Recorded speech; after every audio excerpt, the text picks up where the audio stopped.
Koneksi antar materi modul 2.3 oleh Warman, CGP Rekognisi Angkatan 10.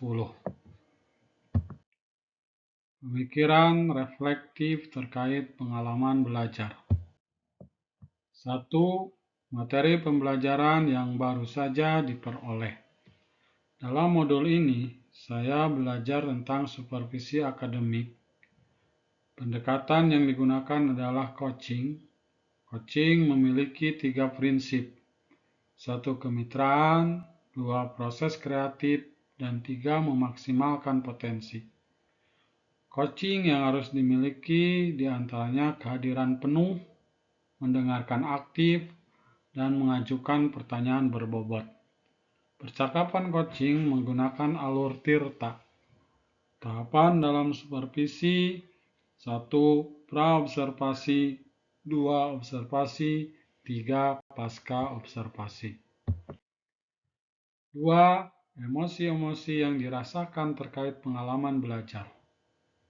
Tertarik karena materi ini berhubungan dengan tupoksi saya sebagai kepala sekolah. Gembira karena materi ini dapat saya pahami dan implementasikan dalam tugas sebagai kepala sekolah. 3. Apa yang sudah baik berkaitan dengan keterlibatan diri dalam pembelajaran.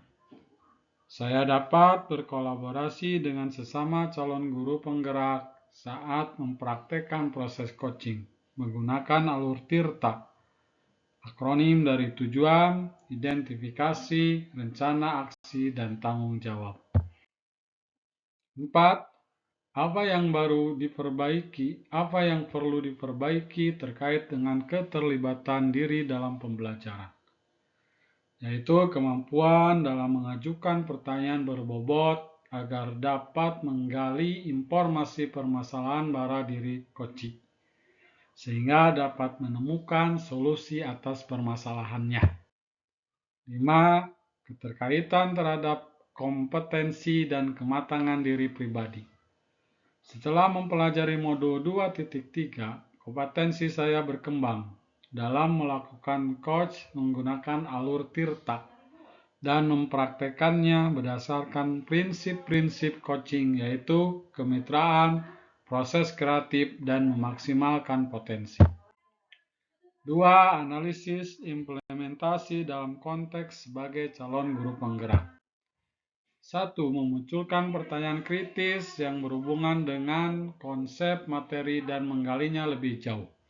Bagaimana agar prinsip-prinsip coaching dapat diterapkan dalam kegiatan supervisi di sekolah. Supervisi merupakan cara untuk meningkatkan kompetensi akademik guru.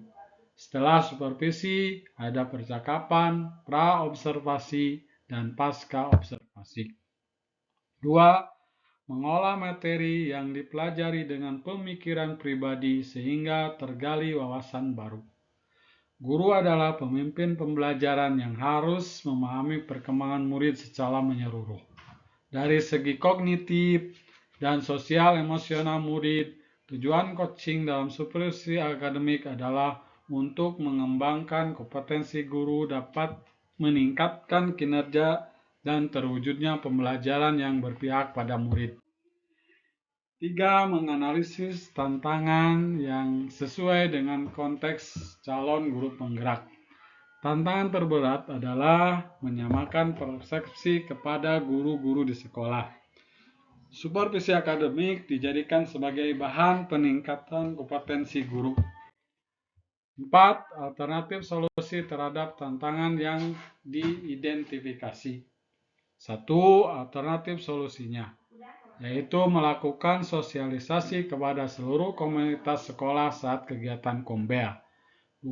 Memberikan contoh praktik coaching dalam supervisi akademik. 3. Membuat keterhubungan. 1. Pengalaman masa lalu.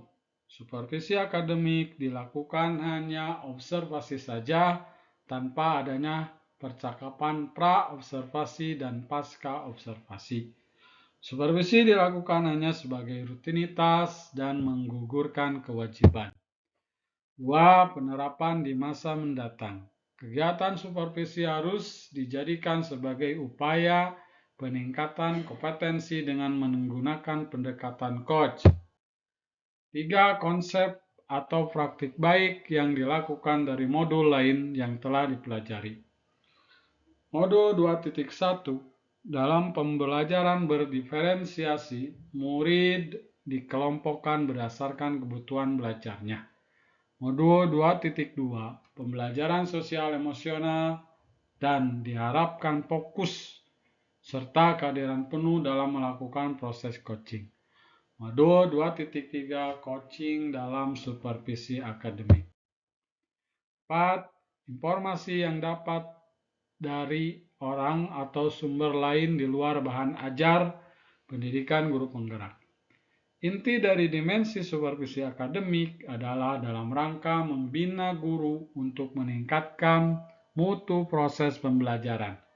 Sasaran supervisi akademik pelaksanaan proses pembelajaran yang terdiri dari materi pokok dalam proses pembelajaran, penyusunan silabus dan RPP, pemilihan strategi, metode, teknik pembelajaran, penggunaan media dan teknologi informasi dalam pembelajaran, menilai proses dan hasil pembelajaran serta penelitian tindakan kelas.